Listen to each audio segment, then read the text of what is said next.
संभल में 24 नवंबर को हुई हिंसा की आग अब शांत हो रही है, लेकिन उस पर सियासी हंगामा अभी भी जारी है और आग को सुलगाने का और भी प्रयास किया जा रहा है। जहां एक ओर संभल मामले में पुलिस और प्रशासन की ओर से हिंसा में शामिल उपद्रवियों पर कठोर कार्रवाई की जा रही है, तो वहीं भड़की हिंसा की आग को ठंडा करने की बजाय उस पर लगातार आरोपियों को बचाने के क्रम में लगी हुई इंडी गठबंधन की ओर से बयानबाजी की जा रही है और मौलाना मदनी की ओर से भी इस मामले को लेकर सुप्रीम कोर्ट को चिट्ठी तक लिखी गई है। और साथ ही अब तो विपक्ष की ओर से यह आरोप लगाया जा रहा है कि यह सारा बवाल अदालत के जज साहब की वजह से ही हुआ है।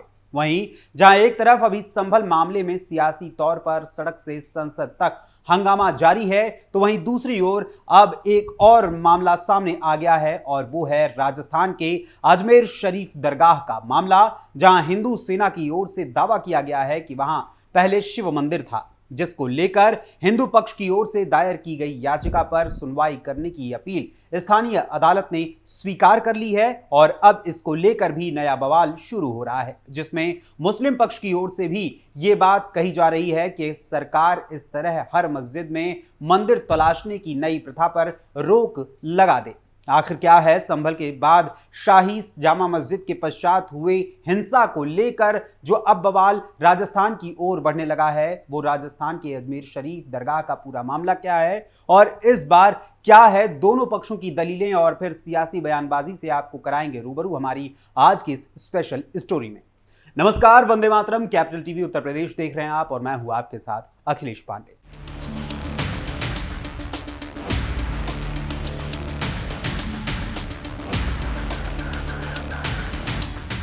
24 नवंबर को संभल में शाही जामा मस्जिद के सर्वे को लेकर मचे बवाल के बाद उस पर हो रही बयानबाजियों और सियासत के साथ ही संसद में भी इस मुद्दे को पूरी तरीके से एक अहम मुद्दा बनाकर हंगामा करने की योजना लगातार मूर्त रूप में परिणत की जा रही है। और अब इसी के साथ संभल के बाद राजस्थान के अजमेर शरीफ का मामला भी लाइमलाइट में आ गया है, जहां हिंदू पक्ष की ओर से अजमेर शरीफ दरगाह पर शिव मंदिर होने का दावा किया जा रहा है और कहा जा रहा है कि पहले से वहां मौजूद शिव मंदिर को तोड़कर उसके अवशेषों पर ही दरगाह को बनाया गया है। और साथ ही इस मामले को लेकर स्थानीय अदालत में हिंदू पक्ष ने अपनी याचिका भी दाखिल की है, जिसे कोर्ट ने स्वीकार करते हुए उस पर सुनवाई करने की बात कही है। वहीं मुस्लिम पक्ष की ओर से सरकार से मांग उठाई गई है कि इस तरह हर मस्जिद में मंदिर तलाशने की नई प्रथा पर रोक लगनी चाहिए। और साथ ही यह भी कहा जा रहा है कि 850 साल पुरानी दरगाह को 100 साल पुरानी एक किताब से खारिज नहीं किया जा सकता। सबसे पहले आपको बता दें कि आखिर अजमेर शरीफ दरगाह का विवाद जो उठा हुआ है उसका पूरा मामला क्या है।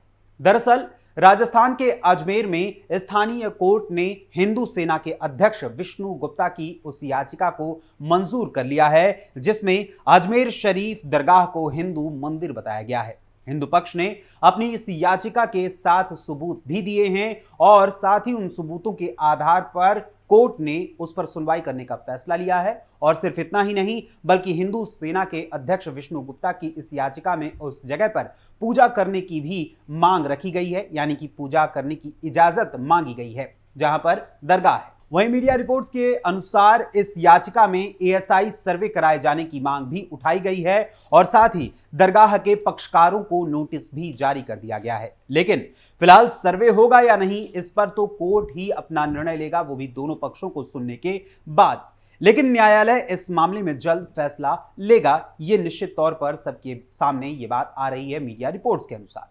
वहीं हिंदू सेना ने कहा कि दरगाह की जगह पर मंदिर था, इसलिए इसे मंदिर घोषित किया जाए, दरगाह समिति के अनाधिकृत कब्जे को भी हटाया जाए। वहीं दूसरी ओर इस मामले पर मुस्लिम पक्ष की ओर से भी इस विवाद को लेकर अपनी बात रखी गई है। खबरों के मुताबिक ऑल इंडिया सूफी सज्जादा नशीन काउंसिल के चेयरमैन और अजमेर शरीफ दरगाह के प्रमुख के उत्तराधिकारी सैयद नसीरुद्दीन चिश्ती ने अजमेर शरीफ मामले पर अपनी बात रखते हुए कहा, दरगाह 850 साल पुरानी है और इसे 100 साल पुरानी एक किताब से खारिज नहीं किया जा सकता है। अदालत ने संबंधित पक्षों को नोटिस जारी किए हैं। एक है दरगाह समिति, एएसआई और तीसरा अल्पसंख्यक मामलों का मंत्रालय। मैं ख्वाजा मोइनुद्दीन चिश्ती का वंशज हूं, लेकिन मुझे इसमें पक्ष नहीं बनाया गया है। फिर भी ये हमारे बुजुर्गों से जुड़े दरगाह का मामला है, हमने इस पर निगाह बना रखी है। हम अपनी कानूनी टीम के संपर्क में हैं, जो भी उनकी सलाह होगी उसके मुताबिक हमें जो कानूनी कदम उठाना होगा उठाएंगे। वहीं इसके साथ ही अजमेर शरीफ दरगाह मामले को लेकर अब राजनीति भी शुरू हो गई है। इस मामले को लेकर समाजवादी पार्टी के राज्यसभा सांसद रामगोपाल यादव ने निचली अदालतों के न्यायाधीशों पर हमला बोलते हुए उन पर आरोप लगाया कि वो देश में आग लगवाना चाहते हैं। सपा सांसद रामगोपाल यादव ने कहा, मैंने पहले ही कहा था कि छोटे छोटे जज जो बैठे हुए हैं वो इस देश में आग लगवाना चाहते हैं, इसका कोई मतलब नहीं है।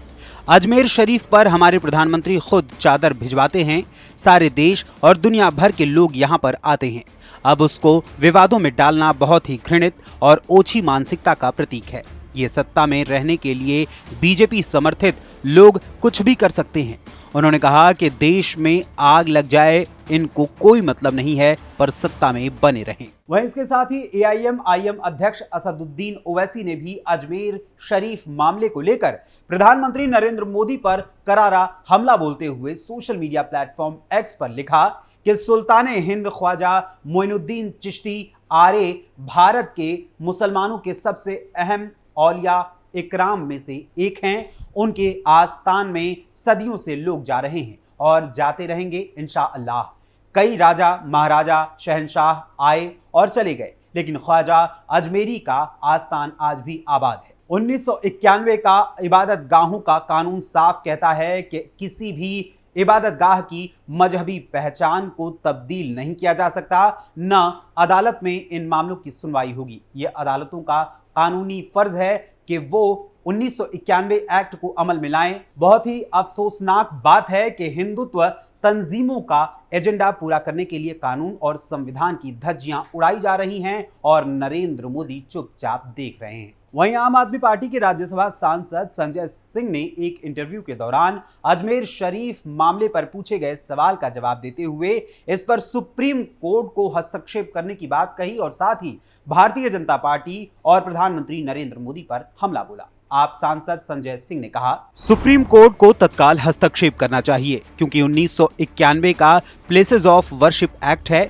जिसमें साफ तौर पर लिखा है कि 15 अगस्त 1947 के बाद का स्ट्रक्चर या पहले का स्ट्रक्चर, फिर वो चाहे किसी भी धर्म का हो, उसमें कहीं से कोई बदलाव नहीं किया जा सकता है।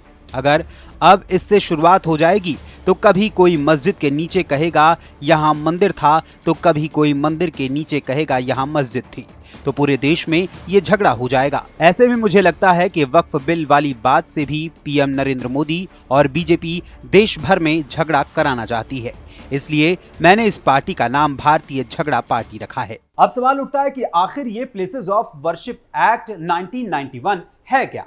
दरअसल कांग्रेस सरकार की ओर से मुस्लिम तुष्टीकरण की राजनीति के लिए अपने वोट बैंक को बचाने के लिए पीवी नरसिम्हा राव के नेतृत्व वाली कांग्रेस सरकार ने अयोध्या के श्री राम जन्मभूमि और बाबरी मस्जिद विवाद के दौरान एक कानून पेश किया, जिसमें यह बात कही गई थी कि 15 अगस्त 1947 यानी आजादी के दिन जो धार्मिक स्थल जिस स्थान पर जिस स्वरूप में थे उसी स्वरूप में उन्हें हमेशा रखा जाएगा और उनके स्वरूप या स्थान में कोई भी बदलाव नहीं किया जाएगा। कांग्रेस एक तरफ मुसलमानों का इतिहास देश भर को पढ़ाती रही, लेकिन दूसरी तरफ इतिहास के उस हिस्से को छिपाने का काम भी करती रही जिसमें मुस्लिम आक्रांताओं के उस स्वरूप को बचाया गया जो उनके हिंसक स्वरूप या हिंसक प्रवृत्ति को दर्शाती है और साथ ही इसका प्रमाण देती है कि आखिर किस तरह से हिंदू धार्मिक स्थलों को उन आतताइयों ने ध्वस्त किया था और पूरी तरीके से हिंदुओं की आस्था पर घात किया था। वहीं अब कई मामले, खास करके मथुरा का श्री कृष्ण जन्मभूमि विवाद, काशी का ज्ञानवापी विवाद, संभल शाही जामा मस्जिद का विवाद और अब अजमेर दरगाह शरीफ विवाद के सामने आने के बाद इस मामले को लेकर दोनों ही पक्षों यानी हिंदू पक्ष और मुस्लिम पक्ष की ओर से विभिन्न बयान दिए जा रहे हैं। लेकिन जब इतिहास के अनुसार हिंदुस्तान में मुस्लिम आक्रांता बाहर से आए थे तो भला उनके द्वारा कब्जाई गई जमीनें उनके हिस्से में कैसे आ गई या उन पर उनका अधिकार किस प्रकार हो गया? बहरहाल ये जो सारे विवाद हैं वो न्यायालय में लंबित हैं और ऐसे में यदि किसी को अपना पक्ष रखना है तो निश्चित रूप से उसे न्यायालय का रुख करना चाहिए, न कि अनर्गल बयानबाजी। फिलहाल मैं आप सबसे यानी कि देश की जनता से जानना चाहता हूं कि आप सब इन बढ़ते विवादों को लेकर क्या विचार रखते हैं और क्या इस पर जो कुछ भी सपा, कांग्रेस या एआईएम की ओर से बयानबाजी हो रही है उससे आप सहमत हैं अथवा नहीं। इस बारे में अपनी राय हमें अपने कमेंट्स के माध्यम से जरूर बताइएगा। फिलहाल अभी के लिए आज की इस स्पेशल स्टोरी में बस इतना ही। फिर मुलाकात होगी किसी और खबर, किसी और मुद्दे, किसी और विषय के साथ। तब तक के लिए मुझे अनुमति दीजिए। धन्यवाद। नमस्कार।